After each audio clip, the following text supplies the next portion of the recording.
അസാമാന്യ ധൈര്യത്തിനുടമയാണ് ബഹിരാകാശ സഞ്ചാരി സുനിത വില്യംസ് എന്നത് ഇതിനോടകം എല്ലാവരും മനസ്സിലാക്കിയിട്ടുള്ള ഒരു വസ്തുതയാണ്. ഒരു ബഹിരാകാശ സഞ്ചാരി ആകണമെങ്കിൽ അത് വേണം താനും. എന്നാൽ സുനിത വില്യംസിന്റെ സാഹചര്യം വ്യത്യസ്തമാണ്. മടങ്ങിവരവ് ആശങ്കയിലാണ്. അപ്പോഴും ഗവേഷണങ്ങളിൽ മുഴുകാനുള്ള മനസ്സും ധൈര്യവും വെറുതെ പറഞ്ഞ് ചിരിച്ചു കളയാനുള്ള ഒന്നല്ല. ബഹിരാകാശത്ത് ലെറ്റ്യൂസ് കൃഷി നടത്താനുള്ള ഒരുക്കത്തിലാണ് നമ്മുടെ സുനിത വില്യംസ്. ഇതിലൂടെ ബഹിരാകാശ സഞ്ചാരികൾക്ക് ഭൂമിയിൽ നിന്നും ഭക്ഷണം കൊണ്ടുപോകാതെ കയ്യും വീശി പോകാനുള്ള സാധ്യതയും കൂടിയാണ് സുനിത പരീക്ഷിക്കാൻ ഒരുങ്ങുന്നത്. ഇന്ത്യൻ വംശജയും നാസയുടെ ബഹിരാകാശ സഞ്ചാരിയുമായ സുനിത വില്യംസ് അന്താരാഷ്ട്ര ബഹിരാകാശ നിലയത്തിൽ പെട്ടുപോയതോടെ വളരെ ഗഹനമായ ഗവേഷണങ്ങളിൽ മുഴുകിയിരിക്കുകയാണ്.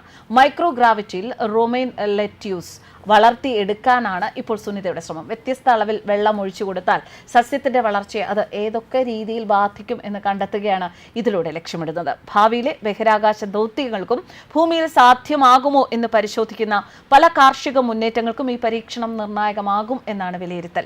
ബഹിരാകാശത്തും നമ്മുടെ ഭൂമിയിലും ഭക്ഷ്യ ഉൽപാദന സാങ്കേതിക വിദ്യകൾ മെച്ചപ്പെടുത്താൻ സുനിതയുടെ ഈ ഗവേഷണം സഹായിച്ചേക്കും. സസ്യത്തിന് വ്യത്യസ്തമായ അളവിൽ ഈർപ്പം നൽകുമ്പോൾ അതിനുണ്ടാകുന്ന വളർച്ചയിലെ വ്യത്യാസം അത് രേഖപ്പെടുത്തുന്നതിനൊപ്പം സസ്യത്തിന്റെ പോഷക ഘടകങ്ങളിൽ മാറ്റം വരുമോ എന്ന് കണ്ടെത്തുക കൂടിയാണ് ഈ ദൗത്യത്തിന്റെ ലക്ഷ്യം. ഡിസ്ട്രിബ്യൂഷൻ റിസർവോയറിൽ നിന്ന് ജല സാമ്പിളുകൾ ശേഖരിച്ചാണ് ഈ ലെറ്റ്യൂസ് പ്ലാന്റിന് സുനിത വെള്ളം നൽകുന്നത്.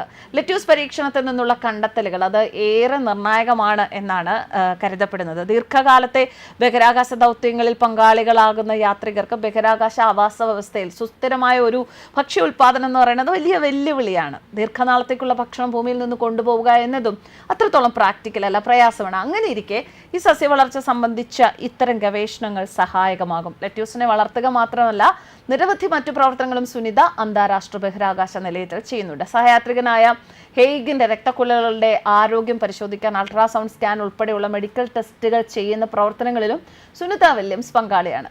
ദീർഘകാല ബഹിരാകാശ ദൗത്യങ്ങളിൽ ഏർപ്പെടുമ്പോൾ ബഹിരാകാശ യാത്രികരുടെ ആരോഗ്യത്തിൽ ഒരുപാട് മാറ്റങ്ങൾ ഉണ്ടാകും. ആ മാറ്റങ്ങൾ നിരീക്ഷിക്കുകയാണ് സംഘം ചെയ്യുന്നത്. അതാണ് ഞാൻ നേരത്തെ പറഞ്ഞത്. ഇത്രമാത്രം ആശങ്കയിൽ ഇരിക്കുന്ന ഒരു സമയത്തും ഇങ്ങനെയുള്ള കാര്യങ്ങളിൽ ശ്രദ്ധ കേന്ദ്രീകരിക്കാൻ കഴിയുന്നതെങ്കിൽ അതിനെ ഗ്രേറ്റ് എന്നേ പറയാൻ സാധിക്കുകയുള്ളൂ.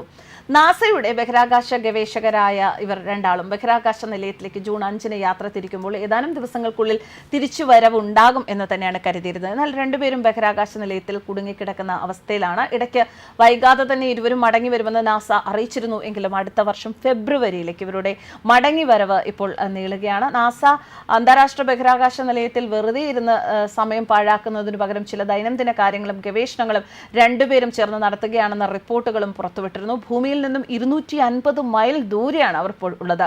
സൂക്ഷ്മജീവികളെക്കുറിച്ചുള്ള പഠനം, മൈക്രോഗ്രാവിറ്റി ജോക്സ്, ഉപകരണങ്ങൾ ഘടിപ്പിക്കൽ തുടങ്ങിയ പ്രവർത്തനങ്ങളാണ് ഇവർ രണ്ടാളും ചെയ്യുന്നത്. ഓരോ 24 മണിക്കൂർ കൂടുമ്പോഴും 16 വീതം സൂര്യോദയവും അസ്തമയങ്ങളുമാണ് രണ്ടുപേരും കാണുന്നത് എന്ന വിവരങ്ങളും ഇവർ നേരത്തെ പങ്കുവച്ചിരുന്നു.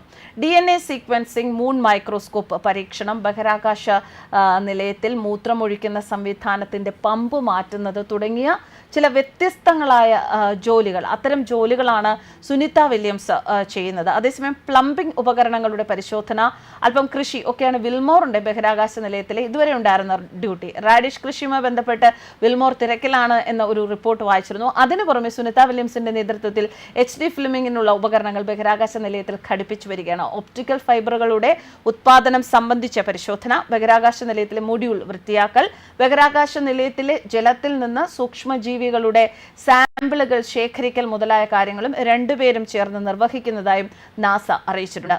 ബോയിങ്ങിന്റെ സ്റ്റാർലൈനർ പേടകത്തിലാണ് വിൽമോറും സുനിത വില്യംസും ബഹിരാകാശ നിലയത്തിലേക്ക് യാത്ര തിരിച്ചത്.